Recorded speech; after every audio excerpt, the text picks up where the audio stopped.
Minister Bell continues to demonstrate that he is disconnected from this population when it comes to the issue of crime.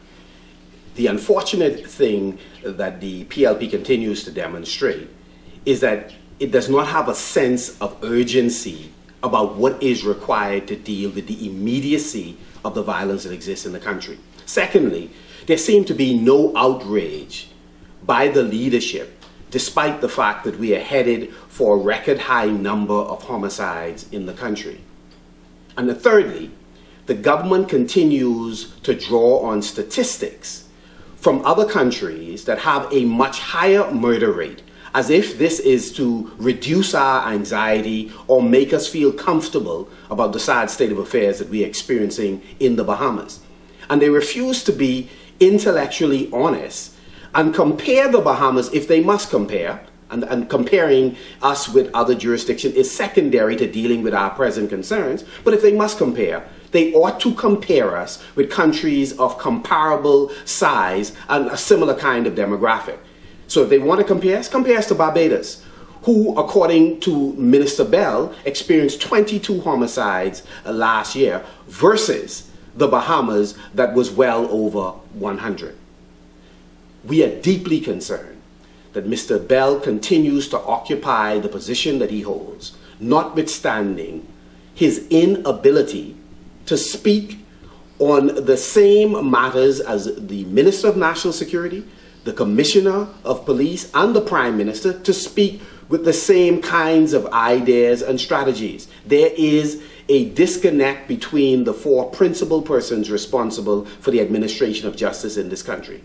The Prime Minister says one thing, the Minister and Minister of State for National Security says another, and the Commissioner Senior Command is yet on a different page. We need the leadership of our country, who has responsibility for the administration of law and order, to speak with one voice, to articulate strategies that would impact the crime situation in the short term, and to forecast what they intend to do in the medium to long term. Unfortunately, that is not happening.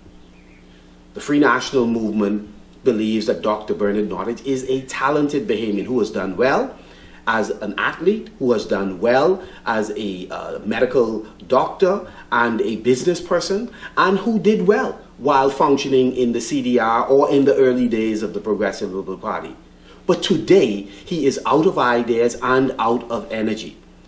He has refused to address the country during the recent budget debate, and in his recent national address, failed to introduce any new programs or strategies that would assist this government in dealing with the carnage we're experiencing in our homes and on our streets. Dr. Nottage, on behalf of the government, is the recipient of $20 million from the IDB. To date, we have not heard how they intend to use those funds to introduce new crime-fighting strategies. And as bad as Dr. Nottage is as the Minister of National Security, Keith Bell would be substantially worse if elevated to that position and if maintained in the position that he's in. He ought to serve in a different capacity in this administration. But in terms of addressing this issue of crime, he is out of his depth. Furthermore, we believe, based on the relationship the Progressive Liberal Party has enjoyed with many persons who control the streets, they do not have the moral authority to now get those young men to disarm the hundreds of soldiers who are loyal to them. They do not have the moral authority. And Mr. Bell is chief among them who do not have the credibility to reach out to that community and have any positive impact. The reality is that when the Free National Movement was in government, the PLP sought to use crime as one means to captivate the Bahamian public. And it blamed the genesis of crime and the high rate of crime on the Free National Movement. We've always argued that there has to be a shared responsibility by this population in terms of what we have all contributed by our actions or inaction to crime. And therefore, we need all stakeholders to solve the problem. The PLP saw it differently when they were in opposition. However, now that they're the government, they wish that we do not hold their feet to the fire and hold them accountable for what governments ought to do. Secondly, the reality is the PLP is in the chair now and should lead. And so hypothetically, if the F&M was out of its depth when it was in government, we were fired. The PLP is in. And we expect that Safe Bahamas, urban renewal, swift justice ought to be able to do as promised by Christie and his administration, and that is to reduce crime to an irreducible minimum. And finally, with respect to the statistics that presently exist, this is no time for a comparison between the PLP and the F&M.